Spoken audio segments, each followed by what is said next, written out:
Assalamualaikum warahmatullahi wabarakatuh. Saya Melinda Basri, kelas B1 BK, Nonrek 2018, NIM 180-128, akan menjelaskan bagaimana menulis bagian pengantar dari makalah penelitian dan apa tujuan kata pengantar dalam sebuah makalah riset.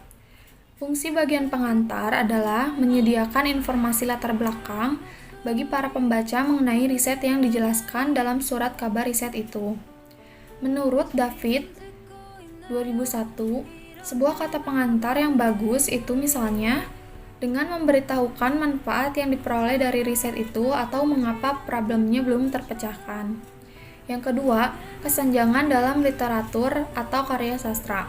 Dalam bagian ini, sang penulis menguraikan jawaban mengapa pelajaran itu diadakan dan mengapa lektur yang diisikan si penulis kurang memadai dengan memimpin pelajaran ini. Yang ketiga, tujuan dari penelitian.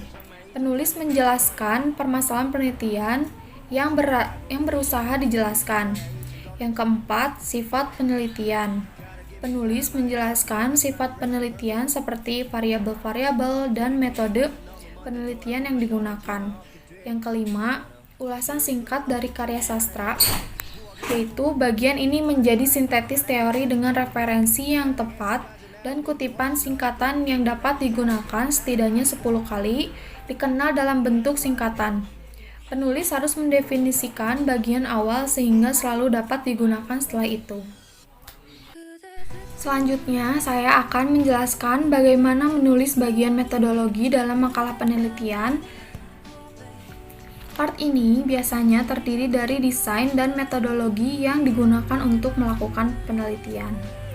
Rancangan penelitian ilmu fisika berbeda dengan ilmu sosial. Jika seorang penulis memiliki terlalu banyak pertanyaan untuk dibahas dalam metode riset, si penulis dapat memasukkannya ke dalam bagian appendix. Metodologi ini seharusnya memiliki informasi yang cukup sehingga peneliti lain dapat mengulangi kajian ini.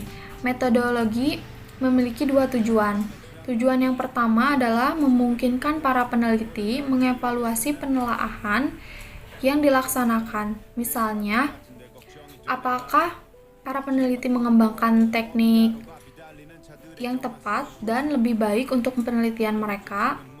Dan tujuan kedua adalah agar pembaca bisa mereplikasikannya jika mereka mau. Apa tujuan metodologi dalam makalah penelitian? Semua aspek dari metodologi penelitian yang digunakan dalam penelitian ini harus dijabarkan secara mendalam, sehingga peneliti lainnya dapat meniru kajian ini. Seyogianya biasanya terdiri dari metode dan desain riset, situs riset, contoh, responden peserta, teknik sampling, instrumen persembahan, prosedur penelitian, dan analisis data.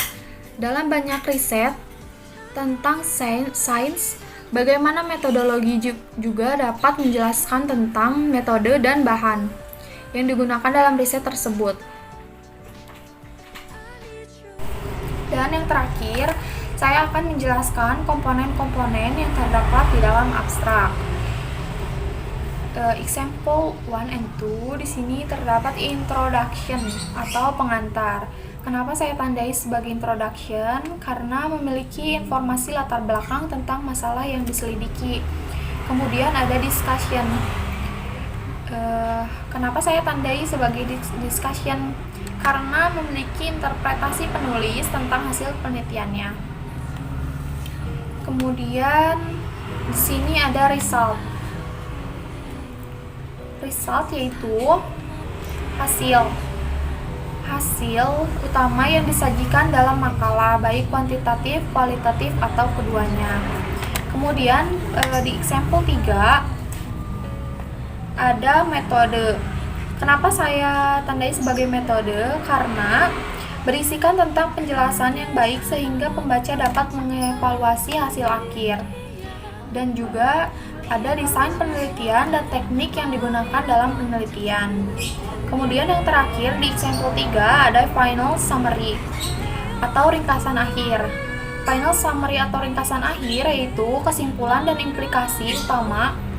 Ini adalah bagian terpenting dari abstrak.